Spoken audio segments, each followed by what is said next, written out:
Are you looking to add movement and texture into your acrylic and oil paintings?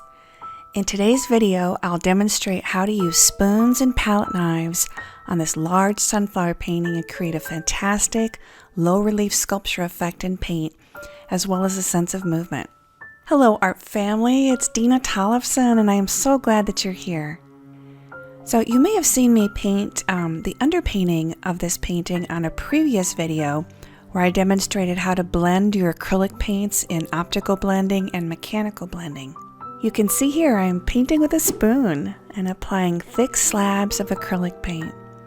So the technique is identical when you're using oil paint, and this technique you see here is called Daubism.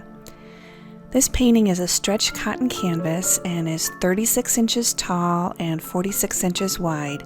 I waited until the underpainting was thoroughly dry before adding this texture. There are many tools that you can use to add texture to your artwork.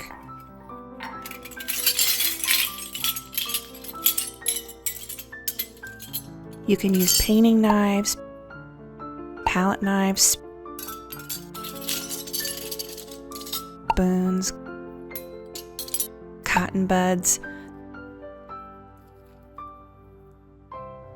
sponges, brushes, your fingers, really anything can be used to make texture. Palette knives have a flat blade and they are normally used to mix paint, but you can also apply paint with them.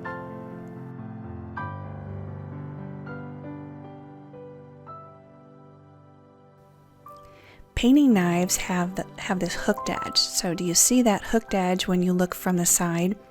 They come in lots of different sizes and shapes. And they can make some wonderful textures in your artwork. So spoons. I've got two different sizes of spoons in my work. The spoon leaves a soft, wide mark that is difficult to replicate with a painting knife. And then also remember, if you ever paint with a spoon or any other kind of a eating utensil, don't eat with it afterwards. You're going to want to just save that for painting. Cotton buds or Q-tips are great because they're slightly absorbent and they leave a blurry, rounded, kind of soft edge in your texture. And you can add paint or you can subtract paint with a cotton bud. Sponges. Experiment with neat textures that you can achieve with a sponge. So I've got a synthetic sponge here, but gosh, natural sea sponges are so wonderful and they are amazing when you make texture with a natural sea sponge.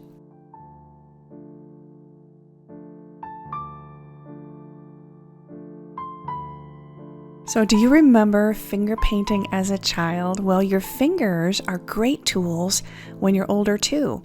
So I usually wear gloves whenever I use my fingers for painting. That way there's no mess, and also there's no concern that the chemicals from the paint might enter your skin.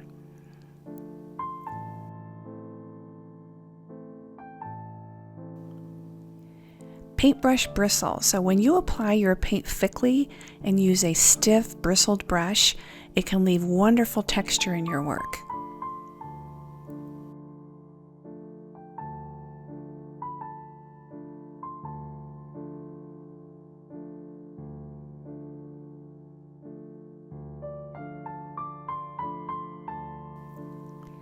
See these great marks you can make with your paintbrush handle? Oh my goodness. Did you know that Van Gogh achieved his fabulous texture and sense of movement by dragging the bristles of his brush and also the back of his paintbrush through thickly applied oil paint?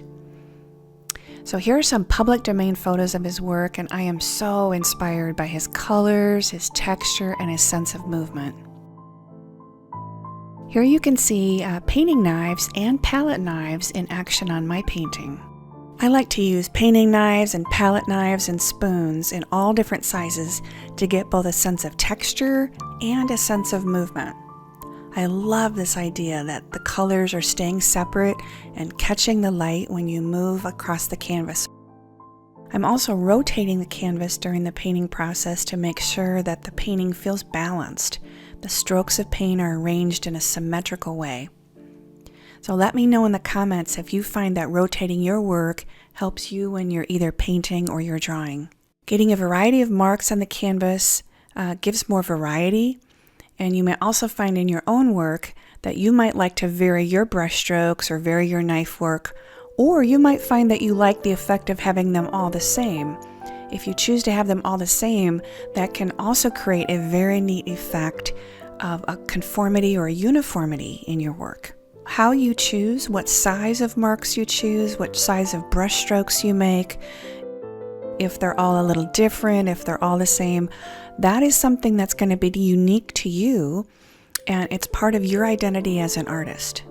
The difference between a painting knife and a palette knife is technically a painting knife has a hook on it so you don't get your knuckles dirty. A palette knife is intended to mix your paint, but you can also paint with it, and they tend to be thicker and stronger. And painting knives tend to also have a little bit of spring on them. You can make very large marks here, and you can see also very small marks with that same tool. Notice I am painting in a radiating shape to the edge of the canvas, and this helps with a sense of motion. And if your marks, whether they're brush strokes or they're a painting knife, but they're following a path, I'm aiming here to get a sense of radiating energy and more rotating. I'm looking for areas that need attention. Here you can see I am visually dividing the canvas into quadrants to see if there's equal activity in all of the four sides. And this is going to help me decide where to add more paint or to vary the colors. I am super inspired by the colors of naturally occurring turquoise, and I'm thinking about the turquoise that's found in the western United States. Planning that this painting is going to be shipped to Canyon Road Contemporary Art, the wonderful gallery who represents my originals in Santa Fe, New Mexico. So now layering new variations of color over the previous layers with a spoon. If you're enjoying this video of how to add texture to your work, I hope that you'll give me a like and consider subscribing. I hope that you've enjoyed today's video. Be sure to watch this playlist with more ideas on how you can add texture to your own artwork. Also, please leave me a comment to say hi. So until next time, this is Dena Tollefson, and all my best to you. Bye-bye.